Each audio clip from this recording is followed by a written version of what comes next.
गौरांगे राधे वृंदावनेश्वरी वृषभानुसुते देवी प्रणमामि हरे प्रिय वंशाकल्पतरुभ्यश्च कृपा सिन्धुभ्यः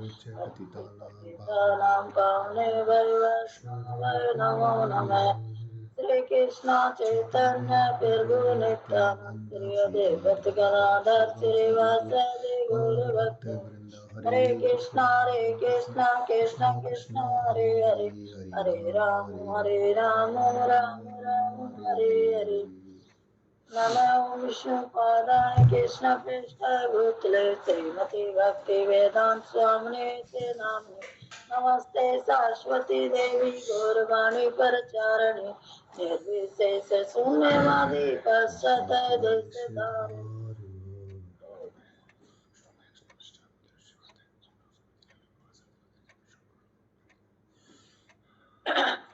ओम नमः भगवते वासुदेवाय। ओम नमः भगवते वासुदेवाय। ओम नमः भगवते वासुदेवाय। हरे कृष्णा। जगत शिला प्रपाद की जय। हरे कृष्णा। फिर गुरुजी मन्नत इसमें कुछ भी ना आयो। पढ़ने की कोशिश तो करी एक दो बार, लेकिन मेरे समझ में ना आयो। फिर गुरुजी आप समझा देना। इतनी मैं तो बद जीवन हूँ, मेरे माइच में बुद्धि ना है कुछ भी। तो ये जगत शिला प्रपाद की जय। भगवान स्वरूप का संस्कार किया है, वे सर्वोच्च अध्यात्मवादी है। यद्यपि परम सत्य के ध्यान के में रत सारे विद्यार्थी एक ही विषय के अध्ययन में लगे हुए हैं। सूर्य का प्रकाश, सूर्य का गोला तथा सूर्य लोक की भीतरी बातें, इन तीनों को। हरे कृष्णा माता जी। हाँ माता जी एक बार है ना, पहले श्लोक का उच्चारण कर लो। पहले श्लोक बोल दी। हाँ एक बार पढ़ो ना, आपने श्लोक कर रहे हो तो उसको एक बार उच्चारण कर लो आप। ठीक है माता जी। श्री भगवान वाचे कुतः तवा सत्त्वाकस्मलम् इदं विषयेण समुपस्थितम् अनार्ये दुष्टम् अस्वगिरम् अकीर्तिकरम् अर्जुन। श्री भगवान ने कहा, हे अर्जुन, तुम्हारे मन में यह कल्मश आया कैसे? यह उस मनुष्य के लिए तुम्हें अनुकूल नहीं जो जीवन आप भी कोई बोल लो तो बोल लो माता जी। इससे उच्च लोक की नहीं, अभी तो नहीं माता जी आप करो शुरू। के अध्ययन में रत सारे विद्यार्थी एक ही विषय में अध्ययन में लगे हुए हैं। सूर्य का प्रकाश, सूर्य का गोला और सूर्य लोक की भीतरी बातें, इन तीनों को एक दूसरे से विलंग नहीं किया जा सकता। फिर भी तीनों अवस्थाओं के अध्येता एक ही श्रेणी के नहीं होते। हरे कृष्णा। प्रभु जी समझा दीजिए, मेरे तो ना आए तो ये समझ में। आगे पढ़ू, बाद में समझाओगे। माता जी आप आगे पढ़ लीजिए फिर आवाज आ रही है। आवाज आ रही है माता जी मेरी? कम आ रही है। फिर गुजी मुनो तो आवाज आ ही ना रही। माता जी आप आगे पढ़ो, फिर आगे देखेंगे। ठीक है। संस्कृत शब्द भगवान की व्याख्या व्यासदेव के पिता पराशर मुनि ने की है। समस्त धन, शक्ति, यश, सौंदर्य, ज्ञान तथा त्याग से युक्त परम पुरुष भगवान कहलाता है। तो भगवान में ये भगवान का जो ये नाम है, ये व्यासदेव के पिता पराशर मुनि ने की है। और भगवान में ये 6 ऐश्वर्य है जिनसे भगवान परिपूर्ण है। और भगवान को पुरुष पुरुषोत्तम भगवान कहा गया है। इससे ऐसे अनेक व्यक्ति हैं जो अत्यंत धनी है और अत्यंत शक्तिमान है, अत्यंत सुंदर है और अत्यंत विखायत है, विद्वान तथा विरक्त भी है। तो इसमें बताया कि ऐसे मतलब घने ही व्यक्ति है, किसी के पास घना ही धन है, किसी कोई सुंदर है, कोई शक्तिमान है, कोई विद्वान है, मतलब ऐसे अनेकों अनेक व्यक्ति है, लेकिन उनके पास जो वो धन है वो भी कहाँ से है, भगवान ने ही दिया है ना, तभी तो वो धन उनके पास है, वो सुंदरी उनके पास है, लेकिन उनमें वह 6 सूर्य पूरे नहीं है जो भगवान में है, क्योंकि भगवान तो परिपूर्ण है और भगवान में ही है वह 6 सूर्य। इसीलिए भगवान को पुरुषोत्तम भगवान कहा गया, परम पुरुषोत्तम भगवान कहा गया है। किंतु कोई अधिकार यह नहीं कह सकता कि उसके पास सारा धन शक्ति आदि है, क्योंकि उस पर उसके ना ऐसी कोई शक्ति नहीं है। ये धन जो है ये सब भगवान ने दिया है उसके पास। एकमात्र कृष्ण ही ऐसा दावा कर सकते हैं, क्योंकि वे भगवान है, भगवान ही दावा कर सकते। भगवान के पास तो सब कुछ है, उसके घर में किस चीज की कमी है, वो तो सब चीजों से परिपूर्ण 6 सूर्य है उसके अंदर। तो ब्रह्मा शिव या नारायण सहित कोई भी जीव कृष्ण के समान परिऐश्वर्यवान नहीं है। मतलब ये और देवी देवता जो शिव है, नारायण सहित, ये मतलब ब्रह्मा, इनमें भी ऐसे ये 6 सूर्य इनमें भी नहीं है। कहते हैं कि विष्णु तो भी 5 सूर्य उसमें कृष्ण भगवान में ज्यादा है विष्णु से भी। अतः ब्रह्म संहिता में स्वयं ब्रह्मा जी का निर्णय है कि श्री कृष्ण स्वयं भगवान है। ब्रह्म संहिता में भी ब्रह्मा जी ने भी यही निर्णय किया है कि श्री कृष्ण भगवान है, क्योंकि ब्रह्मा ने भी भगवान की तपस्या वो ली थी एक बार। तो उसमें जो गाय बछड़े वह चुरा लिए थे, तो वह भगवान ने फिर दोबारा वैसे ही कर दिए थे रचना, अपनी रचना से। तो न तो कोई उनके तुल्य है, न उनसे बढ़कर है। वे आदि स्वामी या भगवान है, गोविंद रूप में जाने जाते हैं और समस्त कारणों के परम कारण है। तो कृष्ण भगवान ही भगवान है। ईश्वर परम कृष्ण सच्चिदानंद विग्रह आनंदीरादि गोविंद सर्व कारण कारणम। हरे कृष्णा प्रभु जी, अब समझा दीजिए प्रभु जी, आगे फिर बाद में पढ़ूंगी।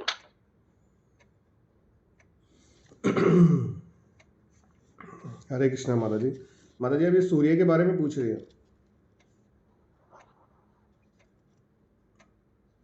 माता जी, अब सूर्य के बारे में पूछ रही हैं। प्रभु जी मैंने ये ऊपरली जो 2-3 लाइन है ना, इनका बारे में ना कुछ पता लगे। माता जी, ये बताया गया है इसमें, प्रभुपाद जी बता रहे हैं कि बेसिकली है ना 3 चीज होती हैं। या तो निर्विशेषवादी, यानी कि जो ये सोचते हैं कि भगवान का कोई आकार ही नहीं है, जो बोलते हैं निराकार है।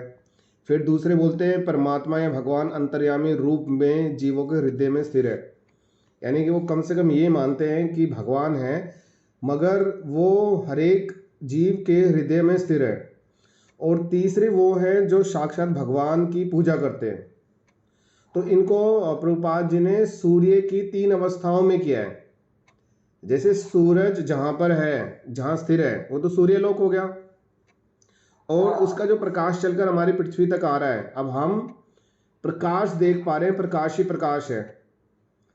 कहीं किसी जगह से प्रकाश निकल रहा है, उत्पत्ति हो रही है, वो भी हमें पता है थोड़ा सा। तो ये क्या हो गया, ये बता रहा है कि ऐसे भी लोग हैं जो सिर्फ इतना ही जानते हैं कि प्रकाश तो निकल रहा है और प्रकाश आ भी रहा है, तो वो क्या है, निराकार मानते हैं। उससे आगे हम पुक्षक एक विमान में, जो कि पुक्षक विमान है, उसमें बैठ करके सूर्य के पास जाएं, तो एक तो हम होंगे पृथ्वी पर, एक सूरज पर, और एक उसके बीच में। तो अगर हम बीच में खड़े हैं तो ये वो अवस्था है, बिल्कुल हम सूर्य के पास पहुंच गए हैं। ये वो अवस्था है जो ये बोल रही है कि हाँ भगवान है, मगर वो हर एक के हृदय में स्थिर है। लेकिन जब हम वहां पर सूर्य लोक में उतर जाएंगे और वहां पर चल भी पाएंगे, तो ये वो स्थिति है, प्रभुपाद जी बता रहे हैं एग्जाम्पल के थ्रू, कि ये वो स्थिति है जहां पर हम लोग भगवान श्री कृष्ण की आराधना करते हैं, उनकी पूजा करते हैं, भगवान श्री कृष्ण को ही मानते हैं, उन्हीं का ही साकार रूप को पूजते हैं। तो प्रभुपाद जी बता रहे हैं कि ये सब जिन भक्तों के परम सत्य भगवान स्वरूप का साक्षात्कार किया है, वे सर्वोच्च अध्यात्मवादी है। तो जिन्होंने भगवान की स्तुति कर ली, भगवान को पहचान लिया, और जो भगवान को ही सब कुछ मान रहे हैं, सब कुछ उन्होंने अपना उन्हीं के ऊपर छोड़ा हुआ है, वो वास्तविकता में सबसे बड़े अध्यात्मवादी हैं। वही असली जानने वाले हैं, उन्हीं के अंदर एक्चुअली में नॉलेज है। यद्यपि परम सत्य के अध्ययन में रत सारे विद्यार्थी, लेकिन जो दुनिया के लगभग सभी लोग हैं, वो किस चीज में लगे हुए हैं? वो एक ही विषय के अध्ययन में लगे हुए हैं, सूर्य प्रकाश, सूर्य का गोला एवं सूर्य लोक की भीतरी बातें, इन तीनों को एक दूसरे के विलग नहीं किया जा सकता। सिर्फ वो सूर्य के प्रकाश के लिए लगे हुए हैं। हरे कृष्णा माता जी। हरे कृष्ण।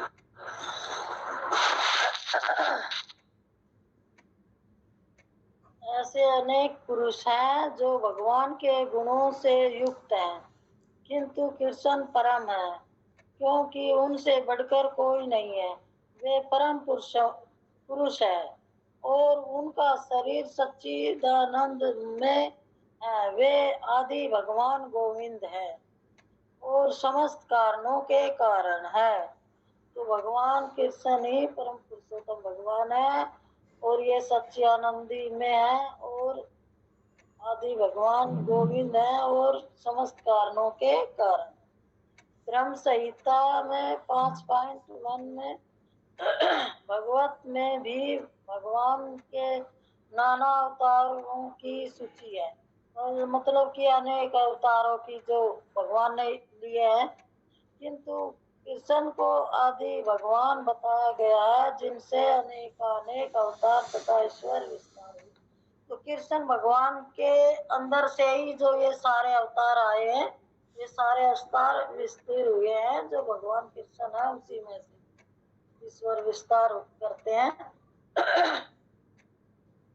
एते चान सकला पुरुष कृष्ण चतु भगवान स्वयं इंद्रिये वये कुलम लोकम निर्दयन्ति युगे युगे। यहाँ पर वर्णित सारे अवतारों की सूचियां या तो भगवान की अंश कलाओं अथवा पूर्ण कलाओं की है।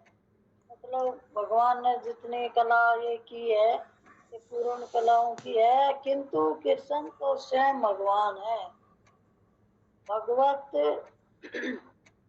1.3 और 3.28। अतः कृष्ण आदि भगवान परम सत्य परमात्मा तथा निर्विशेष ब्रह्म दोनों के उद्गम है। तो कृष्ण भगवान ही परम सत्य है, निर्विशेष ब्रह्म दोनों के ही उद्गम है। तो इसमें सारा में यही दे रखा है भगवान के बारे में कि भगवान कृष्ण ही भगवान है, वो ही पुरुषोत्तम भगवान है। युगो युगों से ही भगवान मतलब कृष्ण है और कृष्ण थे सदा से ही, मतलब कृष्ण भगवान हमेशा ही है, युगो युगों में ही। भगवान की स्तुति में अर्जुन द्वारा सब जनों के लिए शोक करना सर्वथा अशोभनीय है। अतः कृष्ण ने कुतः शब्द से अपना आश्चर्य व्यक्त किया है। और ये जैसी सभ्य जाति के किसी व्यक्ति से ऐसी मलिनता की उम्मीद नहीं की जाती। और ये शब्द उन व्यक्तियों पर लागू होता है जो जीवन के मूल्य को जानते हैं और जिनकी सम्यता आत्म साक्षात्कार पर निर्भर करती है। देहात्मा बुद्धि से प्रेरित मनुष्य को यह ज्ञान नहीं रहता कि जीवन का उद्देश्य परम सत्य विष्णु या भगवान का साक्षात्कार है। तो इसमें ये दे रखा है जो बुद्धिमान व्यक्ति है वह ही जान सके कि इसमें हम आत्मा है, शरीर नहीं है। आत्मा का साक्षात्कार के निर्भर पर आत्मा के बारे में सोचता है। शब्द व्यक्ति पर लागू होता है जो जीवन के मूल्य को जानते, वही जीवन का मूल्य जानता है कि हमारा हमें मनुष्य जीवन लेने का क्या कारण है, कि हमने क्या करना चाहिए और हमारा जीवन ये कितने मूल्य है, कि हमने भगवान का गुणगान करना चाहिए, भगवान के ऐश्वर्य, भगवान का कि भगवान इतना सुंदर है, भगवान की सेवा करनी चाहिए। जैसे किसी व्यक्ति से मलिनता उम्मीद नहीं की जाती। मतलब ऐसे शब्द आश्चर्य व्यक्ति शब्द तो और जो देहात बुद्धि के लोग हैं वह इस बारे में नहीं जानते कि मनुष्य को ज्ञान ही नहीं रहता कि हमें क्या करना है, क्या नहीं करना, हमारा क्या कर्तव्य है। भगवान ने अगर हमें मनुष्य जीवन दिया है तो हमने ये क्या करना चाहिए। उनका उद्देश्य परम सत्य विष्णु या भगवान का साक्षात्कार में के बारे में वे ये सोचते ही नहीं है। हरे कृष्णा प्रभु जी, और कोई माता ऐड करना चाहो तो कर दो।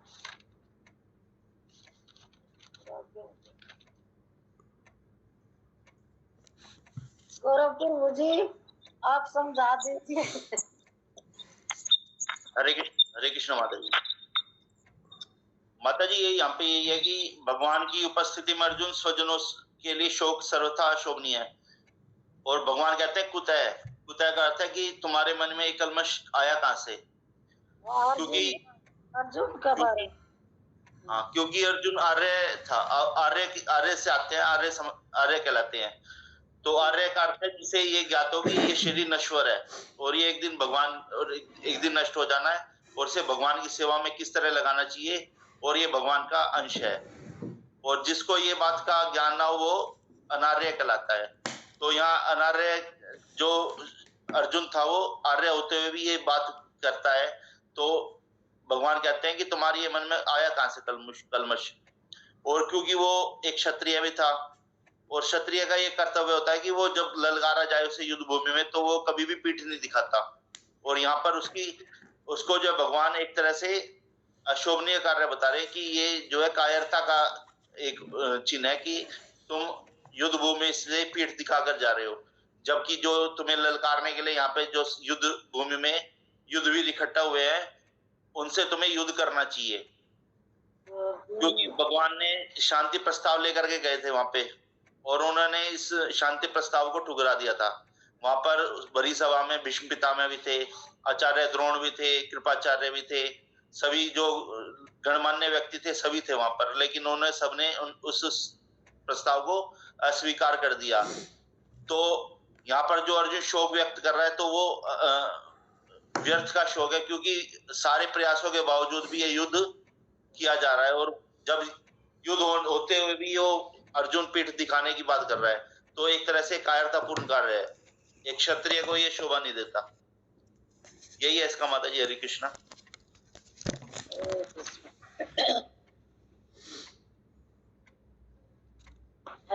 वे तो भौतिक जगत के बाह्य स्वरूप से मोहित हो जाते हैं, अतः वे यह नहीं समझ पाते कि मुक्ति क्या है। ये जो बद्ध जीव है, जिनमें कम बुद्धि है, उनके बारे में बता रहे हैं कि भौतिक जगत में ही वे रहते हैं, सब मोहित हो जाते हैं, बहुत अपने परिवार में और अपना उसमें कि मेरे बेटा है, पोता है, परिवार है, तो मतलब उसी में अपने गृहस्थी में ही वे मोहित हो जाते हैं। और अंत में वे ये नहीं समझ पाते कि मुक्ति क्या है। मुक्ति जब भगवान का नाम नहीं लेगा तो वह मुक्ति तो नहीं होए, बस वे भौतिक संसार में ही फंसे रहते हैं। जिन पुरुषों को भौतिक बंधन से मुक्त का कोई ज्ञान नहीं होता, वे अनार्य कहलाते हैं। मतलब उन्होंने इसमें यही दे रखे ना, पुरुषों को भौतिक बंधन से मुक्ति का ये, जब आप भौतिक बंधन से हम ना मुक्त कैसे हो, मुक्ति कैसे मिलेगी? जब भगवान का नाम लेंगे, भगवान का गुणगान करेंगे, भगवान की सेवा करेंगे, तभी हमें इस भौतिक जगत से मुक्ति मिलेगी। अगर हम इसी की मोह माया ममता में फंसे रहेंगे, अब खाएंगे पिएंगे, यही बस यही है सारा, उसी में परिवार के गृहस्थ में ही फंसे रहेंगे तो हमारी मुक्ति नहीं होगी। ऐसे ही हम बार बार जीवन मृत्यु के चक्कर में फंसे रहेंगे। यद्यपि अर्जुन क्षत्रिय था, किंतु युद्ध से विचलित होकर वह अपने कर्तव्य से गुमराह हो रहा था। अर्जुन भी के बारे में ही बता रहा कि उसकी यह कायरता अनार्यों के लिए ही शोभा देने वाली हो सकती है। मतलब कि ये भौतिक लोगों के लिए ही शोभा हो सकती है कि अर्जुन भी गुमराह हो गया था, वो भी शरीर के लेवल पर सोच रहा था। जैसे ये भौतिक में व्यक्ति शरीर के बारे में सोचते, आत्मा का बारे में नहीं सोचते कि मैं एक शरीर नहीं आत्मा हूँ। तो अर्जुन भी इसी तरह गुमराह हो गया था और वह भी एक कायरता की बात करने लग गया था कि ये, और भगवान ये कह रहा कि ये शोभा नहीं देता, और ये उन्हीं को शोभा देता जो भौतिक संसार में ये सोचते हैं, जो मोहग्रस्त है, भगवान के बारे में नहीं जानते कि हमारा क्या कर्तव्य है।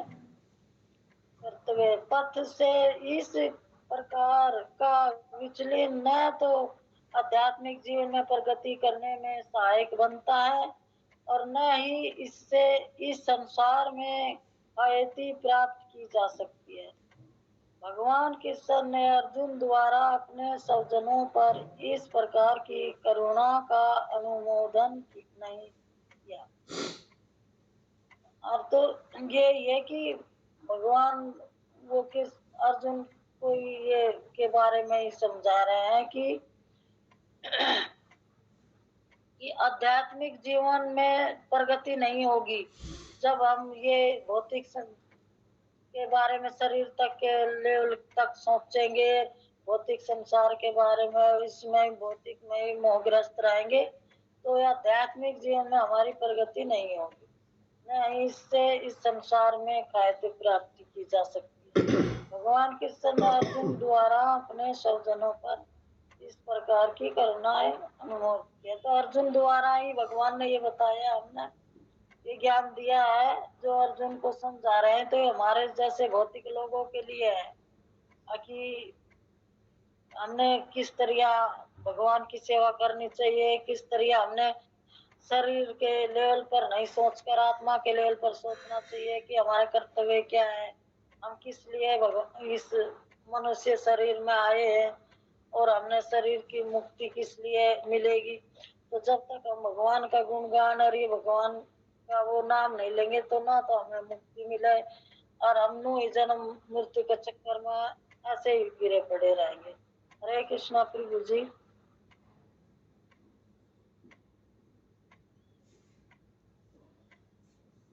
प्रभु जी आप क्या पढ़े? हाँ जी माता जी, क्योंकि गौरव प्रभु जी ने इसको एक्सप्लेन तो कर ही दिया है। यहाँ पे एक वर्ड है ख्याति। ख्याति का मतलब होता है प्रसिद्धि। तो जिस तरह से वो कर्तव्य के पद से विमुख हो जाएंगे तो उन्हें इस संसार में ख्याति प्राप्त नहीं कर पाएंगे, और ख्याति तभी होगी जब वो अपने, ख्याति मतलब प्रसिद्धि, यानी कि उनकी रेपुटेशन का बढ़ना, कि जब वो अपने कर्तव्यों को पालन करेंगे। ठीक है माता जी, आप आगे पढ़िए नेक्स्ट श्लोक। कल द्वयं मासं गम पार्थन एतेत तव ये उपपद्यते शूद्रं शूद्रमहते दुर्लभं दोब्रल्यं तव कत्वा उत्तिष्ठ परन्तप।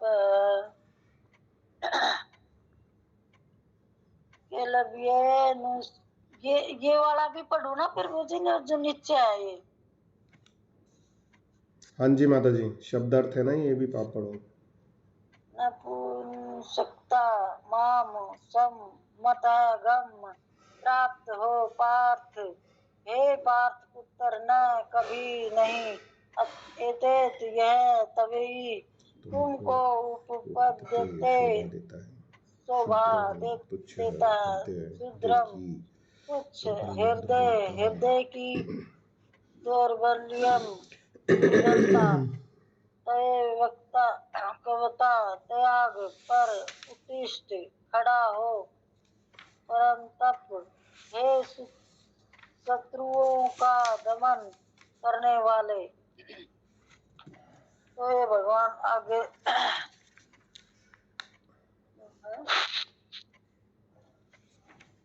अनुवाद। हे पृथा पुत्र, इस हीन नपुंसकता को प्राप्त मत हो, यह तुम्हें शोभा नहीं देती। हे शत्रुओं के दमन करता हृदय की शुद्ध दुर्बलता को त्याग कर युद्ध के लिए खड़े हो। तो ये भगवान कह रहे पृथा पुत्र, भगवान कृष्ण तो बोल रहे हैं कि अर्जुन को समझा रहे हैं कि आप युद्ध करो और खड़े हो जाओ। तुम्हें ये जो प्राप्त मत हो और यह तुम्हें शोभा नहीं देती। तो शत्रुओं का दमन करने वाले हो तुम, अपना कर्तव्य करो। हृदय की शुद्धता और दुर्बलता, जो हृदय में तुम्हारे में दुर्बलता आ रही है उसको त्याग कर युद्ध के लिए खड़े हो। तात्पर्य अर्जुन को पृथा पुत्र के रूप में संबोधित किया गया है। पृथा कृष्ण के पिता वसुदेव की बहन थी, जो कुंती महारानी थी। अतः कृष्ण के साथ अर्जुन का रक्त संबंध था। यदि क्षत्रिय तो क्षत्रिय पुत्र लड़ने से मना करता है तो वह नाम का क्षत्रिय है, और यदि ब्राह्मण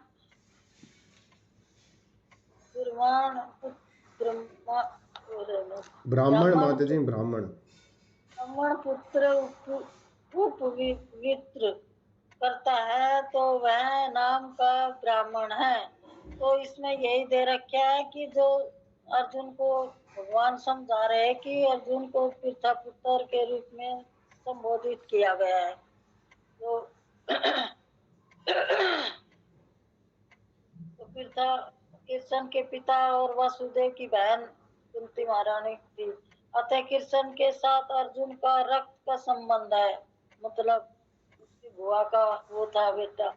यदि क्षत्रिय को ये शोभा नहीं देता, भगवान उसे कह रहा है कि ये क्षत्रिय पुत्र लड़ने से मना करता है तो उसको ये शोभा नहीं देता। तुम क्षत्रिय हो और उठो युद्ध करो। तो वह तो अगर तुम ये इस युद्ध को ना कर रहे हो तो वह नाम का ही क्षत्रिय है। बस फिर वह मतलब वह नाम का ही क्षत्रिय है, क्षत्रिय नहीं है वह। अगर तुम युद्ध नहीं करोगे तो तुम्हारा कर्तव्य है युद्ध करना, और तुम एक क्षत्रिय हो। और यदि ब्राह्मण जो है, ब्राह्मण मतलब जैसे कि कोई ब्राह्मण पुत्र है, ब्राह्मण जाति में जैसे जन्म लेता है तो वह ब्राह्मण का जो कार्य ही नहीं करता, ऐसे गलत सलत काम करता है, ना ब्राह्मण शास्त्रों का ध्यान ना कुछ ये करता है, तो वह सिर्फ नाम का ब्राह्मण है। ब्राह्मण तो वह है जो अध्ययन करता है, शास्त्रों का ज्ञान करता है, वेदों का पठन करता है। ये करने से ही वह ब्राह्मण कहलाता है, चाहे वो निम्न जाति में हो। और अगर वह ब्राह्मण का कर्तव्य करेगा और शास्त्रों का ध्यान और भगवान का नाम और ये गुणगान करेगा तो वह ही ब्राह्मण कहलाता है। जन्म लेने से ही ब्राह्मण नहीं कहलाता कि ब्राह्मण कुल में जन्म ले लिया तो वह ब्राह्मण है। जब वह ब्राह्मण का कार्य ही नहीं करेगा तो। ऐसे क्षत्रिय तथा ब्राह्मण अपने पिता के अयोग्य पुत्र होते हैं। अतः कृष्ण यह नहीं चाहते थे कि अर्जुन अयोग्य क्षत्रिय पुत्र कहलाए, कि भगवान ये नहीं चाहते थे कि ये मतलब है कि अयोग्य पुत्र है कि अपना कुल का नाम तो वो देख भाई ये क्षत्रिय होकर भी युद्ध नहीं कर रहा है, तो ये भगवान नहीं चाहते थे। भगवान तो उसे क्षत्रिय का ही वो देना चाहते थे कि अर्जुन कोई सामान्य व्यक्ति तो नहीं था, लेकिन वो तो सिर्फ हमारे जैसे बदजीवों का और वो थोड़ा आसक्त वैसे ही हो रहा था। ये तो इसमें बता रखा है नहीं अर्जुन का। वो भगवान कहते ना कि मेरा और आपका जन्म तो कई बार हो चुका है, लेकिन वो हमारे जैसे बदजीवों के लिए ये भगवान से प्रसन्न कर रहा है। भगवान उसे ये समझा रहे हैं, शिक्षा दे रहे हैं, जैसे कि हम भौतिक लोगों की समझ में कुछ आए और हम कुछ समझ सके। तो इसलिए अर्जुन को क्षत्रिय पुत्र कहलाए है कि अर्जुन कृष्ण का घनिष्ठ मित्र था और कृष्ण प्रत्यक्ष रूप से उसके रथ संचालन कर रहे थे, कि उसका रथ भी चला रहे थे, उसका मित्र भी था। फिर कृष्ण भगवान तो उसका गुरु भी हो गया, उसका मित्र भी था और उससे तो घना रक्त का संबंध था, संचल कर रहे थे। किंतु इन सब गुणों के होते हुए भी यदि अर्जुन युद्ध भूमि को छोड़ता है तो वह अत्यंत निंदनीय कार्य करेगा। मतलब कि ये घना बेकार वैसा गलत कार्य करेगा अगर ये, किंतु ये सब गुणों के होते हुए अर्जुन में सारे गुण है। अपने नींद पे और इन पे सब पे काबू कर लिया था। अर्जुन ने गुड़ाकेश कहा गया था अर्जुन को, जब नींद पर काबू कर लिया था। वो सचिपति फिर गुरु ने क्लास ली थी, उसमें बताया था। तो अर्जुन में ये सारे गुण है। तो और यही बताया था सचिपति फिर गुरु ने कि ये सारे गुण हमारे अंदर भी होने चाहिए। कि आलस्य पे भी अर्जुन ने काबू कर रखा था, नींद पर भी अर्जुन ने काबू कर रखा था, थकान पर भी अर्जुन ने काबू कर रखा था, और अर्जुन के घुंघरालू बाल थे, और ज्ञान पर भी अज्ञानी नहीं था, अर्जुन में ज्ञान था पूरा। और तो ये तो सचपति फिर जी कह रहे थे कि ये हमारे में अंदर भी ये 5 वे होना चाहिए, जब भी हम भगवान को जान पाएंगे, जब भी हम भगवान की भक्ति कर पाएंगे। कार्य करेगा। तो अतः कृष्ण ने कहा कि ऐसी प्रवृत्ति अर्जुन के व्यक्तित्व को शोभा नहीं देती। कि अर्जुन जैसे क्षत्रिय के बारे में ये बता रहे ना कि आपने ये सारे गुण है अर्जुन में, और जब ये आप ये कार्य कर रहे हो कि अपने परिवार को देखकर ये दया दिखा रहे हो कि मैं युद्ध नहीं करूंगा, तो ये अर्जुन के लिए ये शोभा नहीं देता। अर्जुन एक क्षत्रिय है, उनके लिए ये शोभा नहीं देता।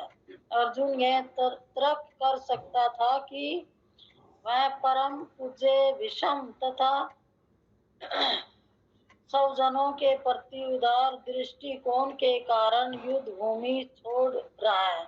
मतलब ये आगा ना कि परिवार में विषम है, गुरुजन है, आचार्य है, ये सब को इन्हीं को तो देखकर वो युद्ध की भूमि को छोड़ रहा है, तो उसके लिए शोभा नहीं है। वह ये कार्यता की बात है कि ये क्षत्रिय होकर क्षत्रिय का धर्म है युद्ध करना, पीठ दिखाना नहीं। किंतु कृष्ण ऐसी उदारता को केवल हृदय दुर्बल्य मानते हैं। भगवान कहते हैं कि ऐसी उदारता जो करेगा उसका हृदय दुर्बलता मानते हैं वे। ऐसा दुर्बल नहीं करना। अब वो अर्जुन शरीर के लेवल पर सोचता, आत्मा के लेवल पर नहीं सोच रहा, इस जगह वो मोहग्रस्त हो गए। ऐसी झूठी उदारता का अनुमोदन एक भी शास्त्र नहीं करता। अतः अर्जुन जैसे व्यक्ति को कृष्ण के प्रत्यक्ष निर्देश में ऐसी उदारता या तथाकथित अहिंसा का परित्याग कर देना चाहिए। तो ऐसी उदारता का अनुमोदन एक भी शास्त्र में नहीं करता। ये भाई क्षत्रिय जो होता है वो पीठ दिखाए, क्षत्रिय का धर्म है युद्ध करना। अर्जुन जैसे व्यक्ति को कृष्ण के प्रत्यक्ष निर्देशन में ऐसी उदारता या तथाकथित अहिंसा जो भगवान के निर्देशन में है अर्जुन, और जब होते हुए भी ये कर रहा है, हिंसा का परित्याग कर देना चाहता है, तो ये गलत है। और ये भगवान उसे समझा रहा है कि ये नहीं करना चाहिए और उठो और युद्ध करो, और आपका ये धर्म है कि युद्ध करना। यही बात समझा रहा है। फिर मुझे और आप अच्छे से समझा दो, मैं तो ऐसा ही समझाने वाला है। हरे कृष्णा। सीमा माता जी, आप कोशिश करेंगे कुछ इस पे प्रकाश डालने की? हरे कृष्णा प्रभु जी। ठीक प्रभु जी। तो जो इसमें है, जो भगवान वो अर्जुन से कह रहे हैं कि जो तुम है ही नपुंसकता को प्राप्त मत हो, कि जो तुम है ये ऐसी मत करो कि तुम युद्ध, जो एक क्षत्रिय का कर्तव्य होता है युद्ध करना, तो उस कर्तव्य से तुम विमुख मत हो। ये तुम जैसे क्षत्रिय के लिए शोभा नहीं देता, क्योंकि जिसने सभी पर जो है अज्ञानता पर और नींद पर भी जिसने काबू प्राप्त कर लिया है, तो तुम मतलब है तुम्हारे लिए शोभा नहीं देता। ये शत्रुओं के दमन करता, कि जो शत्रुओं का दमन करते हो, शत्रुओं पर विजय प्राप्त करते हो, तो तुम हृदय की शुद्र दुर्बलता का त्याग कर युद्ध के लिए खड़े हो जाओ। तो जो तुम ये हृदय है ये दुर्बल, मतलब तुम कमजोर हृदय करके बैठे हो कि मैं युद्ध नहीं करूंगा, अपनों स्वजनों को मैं कैसे मारूंगा, तो इसको छोड़कर अब युद्ध के लिए तुम खड़े हो जाओ। तो इसमें तात्पर्य जगत गुरु शील प्रभुपाद के द्वारा। तो इसमें जो है प्रभुपाद कह रहे हैं कि जो अर्जुन है उसको जो है भगवान प्रथा पुत्र कहते हैं, क्योंकि जो उनका अर्जुन की माता है वो जो है भगवान कृष्ण है, उनके पिता की बहन है, तो मतलब भगवान की जो है वो बुआ है, तो इसलिए उनका रक्त का संबंध है दोनों का, वो भी उनका भाई ही लगता है एक उसमें। तो यदि क्षत्रिय पुत्र लड़ने से मना करता है तो वह क्षत्रिय नहीं है। लेकिन क्षत्रिय का धर्म होता है कि वो जो है उसका युद्ध करने का और जो उसकी प्रजा है उसका जो है रक्षा करने का उसका धर्म है। और अगर वो नहीं करता है ऐसा तो वो क्षत्रिय नहीं है। जैसे कि अगर एक ब्राह्मण है, उसका पुत्र है, वो अगर जो ब्राह्मण के कार्य है शास्त्रों का अध्ययन करना, भगवान की सेवा पूजा अर्चना करना, अगर वो नहीं करता है तो वो है ब्राह्मण नहीं है। जैसे कि अजामिल है, वो भी ब्राह्मण था, लेकिन उसने जो है वो उसके एक वैश्य के संग में पड़ के उसने सब कुछ अपने कर्म त्याग दिए थे, लेकिन वो फिर ब्राह्मण नहीं रहता, तो उसको जो है शास्त्रों में ब्रह्म बंधु कह के पुकारा जाता, ब्राह्मण के पुत्र को जो ब्राह्मण के कर्तव्य नहीं करता। और ऐसे क्षत्रिय तथा ब्राह्मण अपने पिता के अयोग्य पुत्र होते हैं। जो भी क्षत्रिय या ब्राह्मण होता है वो जो ऐसे जो अपना कर्तव्य को पूरा नहीं करते, तो वो जो है वो अयोग्य पुत्र होते हैं। और भगवान श्री कृष्ण ये नहीं चाह रहे कि जो अर्जुन है उसको जो है अयोग्य क्षत्रिय कहकर पुकारा जाए, क्योंकि वो उनका घनिष्ठ मित्र है। जो अर्जुन हो भगवान श्री कृष्ण का घनिष्ठ मित्र है, और उनके साथ जो है और जो है भगवान जो है उसका अर्जुन का प्रत्यक्ष रूप भगवान जो है अर्जुन का रथ भी चला रहे हैं। किंतु इन सब गुणों के होते हुए भी यदि युद्ध भूमि में को छोड़ता है तो निंदनीय कार्य है। और जो अर्जुन इतना जो है इतना जो है शत्रुओं पर जो विजय प्राप्त करने वाला उसमें सभी गुणों से संपन्न है, और अगर वो युद्ध करने से मना कर रहा है तो ये जो है निंदनीय कार्य, मतलब इसकी जो है सब उसकी निंदा करेंगे कि जो तुम है ये अर्जुन, तो जैसे दुर्योधन, और वो कोई ये नहीं सोचेगा कि उन्होंने अपनों के प्रति जो है उदारता प्रकट की। सब यही कहेंगे कि जो है ये सेना को देखकर जो है अर्जुन डर गया कि क्योंकि उनको कौरवों की सेना बहुत ज्यादा थी और उसमें बहुत ज्यादा वीर योद्धा थे। तो अब सब उसकी जो निंदा करेंगे, और एक क्षत्रिय के लिए कि उसकी कोई निंदा करे कि भाई उसने युद्ध से छोड़ दिया, तो उसके लिए बहुत ही निंदनीय कार्य है, वो है जो ये सहन नहीं कर सकता। अतः कृष्ण ने कहा कि ऐसी प्रवृत्ति अर्जुन के व्यक्ति को शोभा नहीं देती। तो अर्जुन जो है, अर्जुन जैसे व्यक्ति जो इतने बहुत ज्यादा शक्तिशाली है, उसको सभी उन शस्त्रों का सभी का ज्ञान है, तो उसके लिए जो है ये सब शोभा नहीं देता कि वो युद्ध करने से मना करे।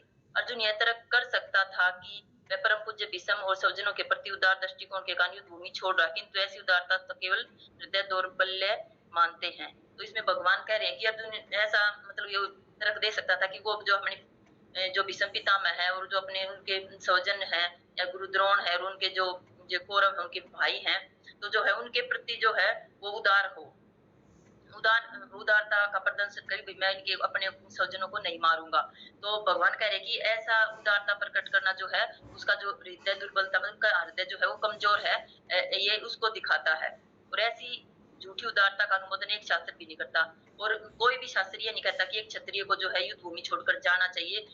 क्षत्रिय का कर्तव्य है कि वो जो है युद्ध भूमि में ललकारने पर जो वो है उसको युद्ध करना होता है। और अर्जुन जो है ऐसे, और किसी भी शास्त्र में ये प्रमाणित भी नहीं है कि युद्धता होगी जिसमें शास्त्र ये कहते हो कि भाई ऐसा कर दे, छोड़ देना चाहिए युद्ध भूमि में, अपनों के प्रति उदारता प्रकट करनी चाहिए। अतः अर्जुन जैसे व्यक्ति को कृष्ण के प्रत्यक्ष निर्देश में उदारता तथा कथित अहिंसा का त्याग कर देना चाहिए। तो इसमें जो है भगवान कह रहे हैं कि जो अर्जुन है उसको जो है भगवान श्री कृष्ण के निर्देश, भगवान श्री कृष्ण के उनका जो है रथ को चला रहे हैं, और भगवान जैसा श्री कृष्ण कह रहे हैं उसकी ही में ऐसी उदारता कथित अहिंसा का, तो उनको ऐसी उदारता तथा अहिंसा मतलब जो, क्योंकि युद्ध करेगा तो उसमें मार काट बहुत ज्यादा होगी, क्योंकि कितनों जो है मरेंगे, तो उन सबको उसका त्याग कर देना, अहिंसा और उदारता को अर्जुन को त्याग करके और जो है युद्ध के लिए तैयार हो जाना चाहिए। हरे कृष्णा प्रभु जी। हरे कृष्ण माता जी। माता जी जैसे चैप्टर 2 स्टार्ट हुआ है, चैप्टर 1 में हम देखेंगे अर्जुन के बहुत सारे क्वेश्चंस थे जो उन्होंने पूछे, और उसके बाद भगवान जब बोलना शुरू करते हैं तो सिर्फ 2 श्लोक बोलते हैं, और उन 2 श्लोक में ऐसा लग रहा है जैसे भगवान उनको डांट रहे हैं। जैसे कोई बच्चा है अपनी इतनी ज़्यादा प्रॉब्लम बताता है कि मैं स्कूल नहीं जाऊंगा, इसलिए नहीं जाऊंगा, फलां नहीं करूंगा, मैं धमाका नहीं करूंगा, तो उनकी मम्मी उनको 2 बात सुनाती है, 2 लगाती है, और वो फिर से बोलना शुरू करता है नहीं मैं इसलिए नहीं जाना चाह रहा, वो और अच्छे ढंग से उसको एक्सप्लेन करता है और फिर उसको अच्छे से समझाया जाता है। तो ठीक ऐसे ही लग रहा है यहाँ पर भगवान सिर्फ 2 श्लोक बोलते हैं शुरू के, और इन दोनों श्लोक में ऐसे लग रहा है जैसे प्यार से उसको डांट रहे हो अर्जुन को कि तुम ये जो कर रहे हो ना ये गलत कर रहे हो। और अर्जुन अपने आप को सही सिद्ध करने के लिए अगले 4-5 श्लोक में हम देखेंगे कि अर्जुन फिर से क्वेश्चन और अपनी चीज़ को, अपनी बात को रख रहा है, रीज़न दे रहा है उसके, और फिर जब भगवान बोलना शुरू करेंगे फिर भगवान रुकेंगे नहीं। तो यहाँ पर यही है, और हमें आप सभी से एक विनती है मेरी, क्योंकि बाण चलाऊंगा, तो अर्जुन कह रहा है भगवान की संत है कि मेरे सामने मेरे परिवार खड़े हैं, मेरे भीष्म पितामह है, द्रोणाचार्य हैं, ये इनके ऊपर मैं बाण कैसे चलाऊंगा? पूजनीय व्यक्तियों पर उलट कर, मतलब इनको उलट कर मैं इन पर मैं कैसे बाण चलाऊंगा? तो वो इसलिए भगवान से बोल रहा है।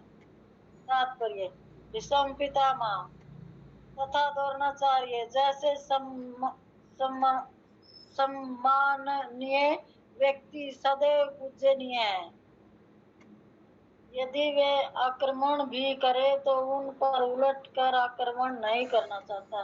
जैसे अर्जुन विनम्रता और मतलब सम्मान करने वाला, वो भीष्म पितामह का बहुत सम्मान करता था, द्रोणाचार्य का, इनका सबका पूजनीय मानता था, वो अपने इनको बड़ों का आदर करता था, वो तो वो इन पर उलटकर बाण नहीं चलाना चाहता था, नहीं करना चाहिए। यह सामान्य शिष्टाचार है। गुरुजनों से युद्ध भी न किया जाए, यहाँ तक कि यदि कभी वे रुक्ष व्यवहार करे तो भी उनके साथ रुक्ष व्यवहार न किया जाए। मतलब कि कभी वह नाराज भी हो जाए, कभी थोड़ा बहुत डांट भी दे। जैसे गुरु है, गुरुजन अगर कुछ गलती हो जाए तो वह हमें डांट भी सकते हैं, समझा भी सकते हैं। तो फिर जब भी हमने उनके साथ रुख से व्यवहार नहीं करना चाहिए, मतलब कि गलत व्यवहार से गलत नहीं बोलना चाहिए, गलत व्यवहार नहीं करना चाहिए। जब भी उनका हमने सम्मान करना चाहिए, क्योंकि वह बड़े हैं और गुरुजन है, किया जाए। तो फिर भला अर्जुन उन पर बाण कैसे छोड़ सकता था? तो इसीलिए वो अर्जुन कह रहा है कि मैं इन पर बाण कैसे छोड़ सकता हूँ। वो इसलिए उनसे वो व्याकुल हो रहा है कि ये मेरे सामने मेरे बड़े खड़े हैं, मैं इन पर कैसे बाण चलाऊं। क्या कृष्ण कभी अपने पिता नाना उग्रसेन या अपने आचार्य संदीपनी मुनि पर हाथ चला सकते थे? अर्जुन ने कृष्ण के समक्ष यह ही कुछ तर्क प्रस्तुत किया। तो बस यही कह रहा है वो भगवान कृष्ण तय यही समझा रहा है कि ये मेरे सब बड़े हैं, मेरे नाना उग्रसेन है, आचार्य है, सांदीपनी मुनि है, और इन पर हाथ चला सकते हैं। कैसे हाथ चला सकता हूँ मैं? अर्जुन से कृष्ण ने समक्ष यही कुछ तर्क प्रस्तुत कर रहे हैं, भगवान से ये वार्तालाप कर रहे हैं। वो भगवान को यही समझा रहे हैं कि मैं ये कैसे कर सकता हूँ। लेकिन वो ये शरीर के लेवल पर सोच रहा है, अपने गुरुजनों के बारे में, अपने पिता माँ के बारे में, नाना के बारे में, मतलब बड़े बड़े आचार्य जो भी है, ऋषि मुनि है, इनके बारे में, जो द्रोणाचार्य के बारे में। तो मतलब यही कह रहा है कि वो इनका सबका सम्मान करता था, सबको पूजनीय आदर से करता था, सबको आदरणीय थे वो निभाता था। तो यही भगवान को वो समझा रहा है कि मैं इन पर कैसे युद्ध करूं, क्योंकि वो थोड़ा शरीर के लेवल पर सोच रहा है, परिवार के बारे में सोच रहा है। और भगवान आगे बताओगे इस श्लोक में। और हरे कृष्णा प्रभु जी, कि आप